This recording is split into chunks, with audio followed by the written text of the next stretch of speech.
Selamat datang di channel Artikel View. Dukung channel ini dengan cara like, komen, dan subscribe. Jangan lewati iklannya ya bosku, agar kami semakin semangat. Terima kasih. Episode 168, Kisah seorang CEO muda yang berpura-pura culun. Rosa baru saja keluar dari villa ketika Darius tiba-tiba muncul di sampingnya seperti hantu. Kamu tidak hanya membuatnya mengambil tanggung jawab yang tidak perlu, tetapi juga memberinya harapan yang tidak perlu. Darius berkata dengan nada yang sangat dingin, meskipun tugasnya adalah melindungi keluarga Wibowo, dan dia tidak memenuhi syarat untuk campur tangan dalam urusan internal apapun dalam keluarga Wibowo, tetapi untuk perilaku Rosa, dia tidak tahan lagi. Memberikan foto itu kepada Ariel berarti Ariel perlu menyelidiki latar belakang tersembunyi di balik paranormal itu. Ini adalah hal yang sangat berbahaya bagi Ariel, dan Rosa bahkan memindahkan Raditya agar tidak memberi Ariel alasan untuk syirik. Ini adalah situasi di mana Ariel tidak punya pilihan. Seluruh keluarga Wibowo, bahkan aku tidak bisa membiarkan Ariel memiliki jejak kasih sayang keluarga.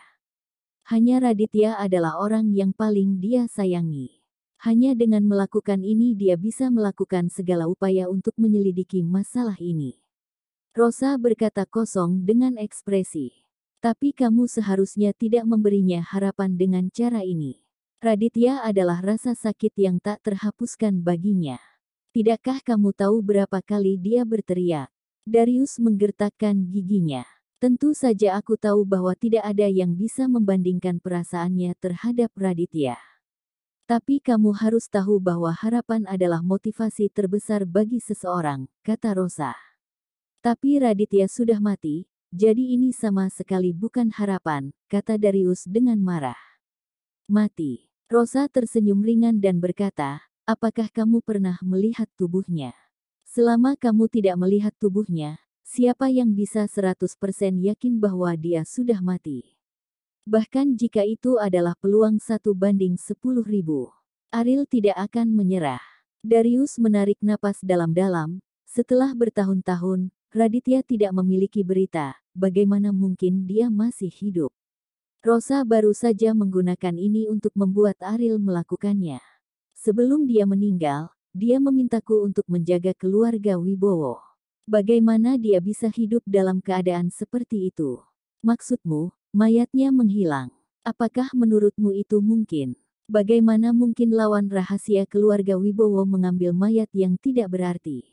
Rosa berkata sambil tersenyum. Darius tahu bahwa tidak ada gunanya berdebat dengannya, dan dia telah memberi Ariel harapan sekarang bahwa masalah ini ditakdirkan untuk diselidiki Ariel sampai akhir, dan semua yang dia katakan tidak berguna. Kamu terlihat seperti Sari, aku harap kamu tidak akan mengulangi kesalahan yang sama, kata Darius. Rosa tiba-tiba berhenti, lalu tersenyum lega, seperti Sari. Tidak suka. Dia dan Sari adalah orang yang sama, tetapi Sari terus menekannya ketika dia masih hidup, jadi dia tidak mengungkapkan sifat aslinya. Rosa sangat bersimpati pada ketidakadilan yang diderita Ariel, tetapi itu tidak berarti bahwa dia akan membiarkan Ariel menikmati kehidupan yang nyaman untuk ini, dan Ariel harus bertanggung jawab atas masalah keluarga Wibowo.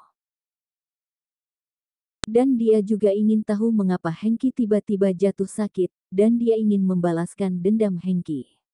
Sebenarnya, tidak perlu banyak bicara sama sekali.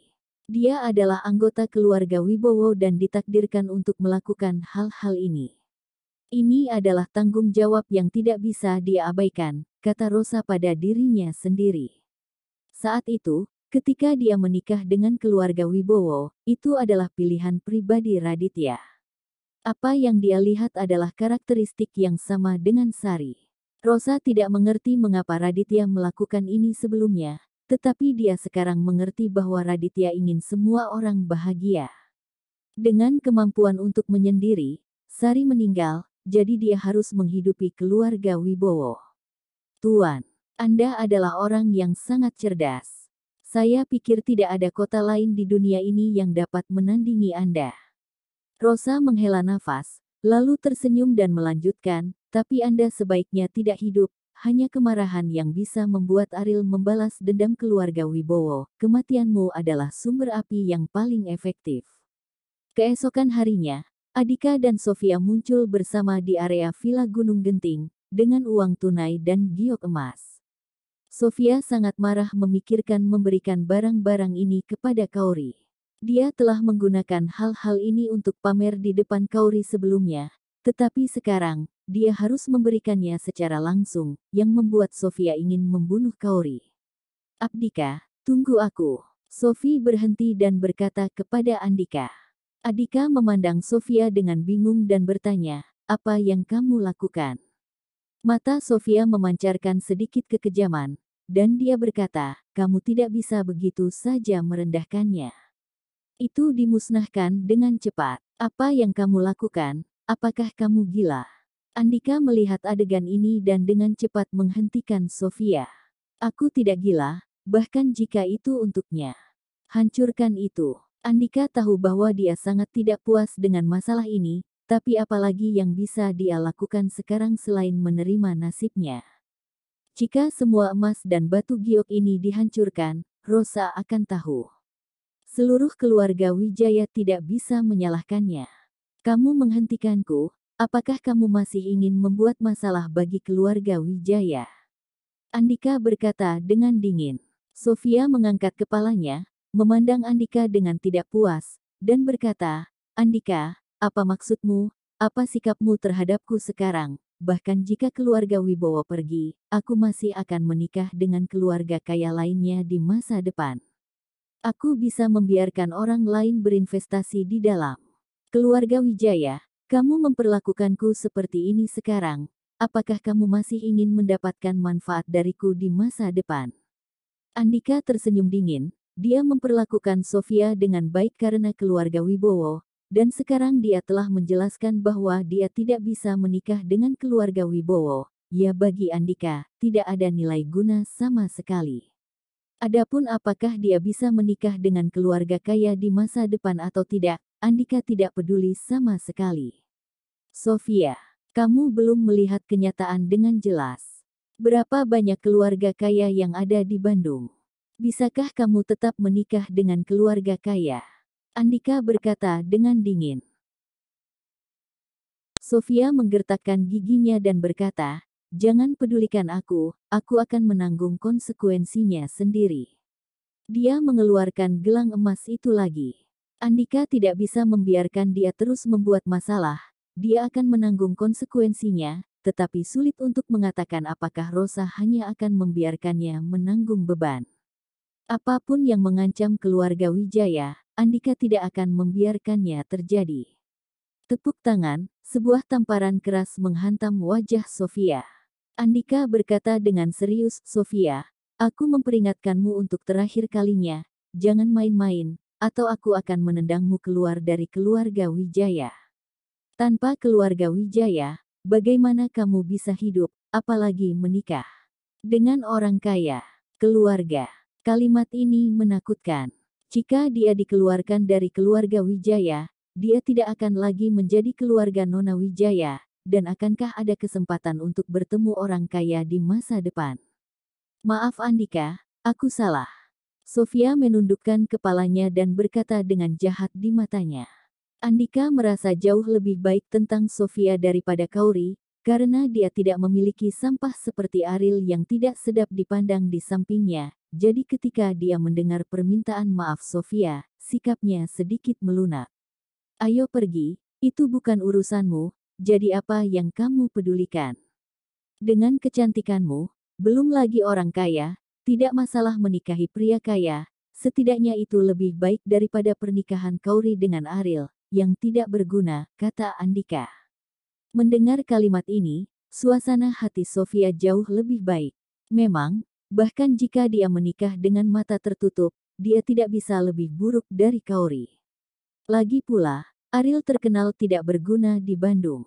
Siapa lagi yang bisa dibandingkan dengan itu? Apakah dia lebih buruk? Di villa, Lina duduk di ruang tamu pagi-pagi dan menunggu dengan cemas, seolah-olah hadiah pertunangan adalah miliknya. Mendengar suara bel pintu, dia berinisiatif untuk membuka pintu untuk pertama kalinya, menyelamatkan permasalahan. "Bibi Lina, di mana Kauri?" Andika bertanya dengan acuh tak acuh. Melihat apa yang mereka berdua pegang, mata Lina berbinar dan dia berkata, "Kauri telah pergi bekerja, berikan saja padaku barang-barangnya." Begitu dia selesai berbicara, Jiang Lan mengulurkan tangan dan mengambilnya dari Sofia. Sofia jelas masih sedikit enggan untuk melepaskannya. "Apa yang kamu lakukan? Barang-barang ini dari keluarga kami untuk Kauri, apakah kamu masih ingin mengambilnya kembali? Apakah kamu lupa apa yang dia katakan Rosa kemarin?" Lina memelototi Sofia dan berkata. Sofia menarik napas dalam-dalam dan melepaskan tangannya dengan enggan. "Masuk dan istirahatlah sebentar, dan kamu akan melihat lebih banyak hal-hal baik ini." Lina mengambil tas itu dan kembali ke ruang tamu. Dia tidak sabar untuk membukanya, matanya bersinar, dan benda-benda emas mengguncangnya begitu banyak sehingga dia hampir tidak bisa membuka matanya. Andika menghela nafas. Meskipun dia sekarang telah tinggal di villa keluarga Wijaya, masih ada celah besar dibandingkan dengan villa di sisi gunung ini. Pada saat ini, Ariel keluar dari ruangan, melihat mereka berdua, dan mengangguk sambil tersenyum. Bersambung.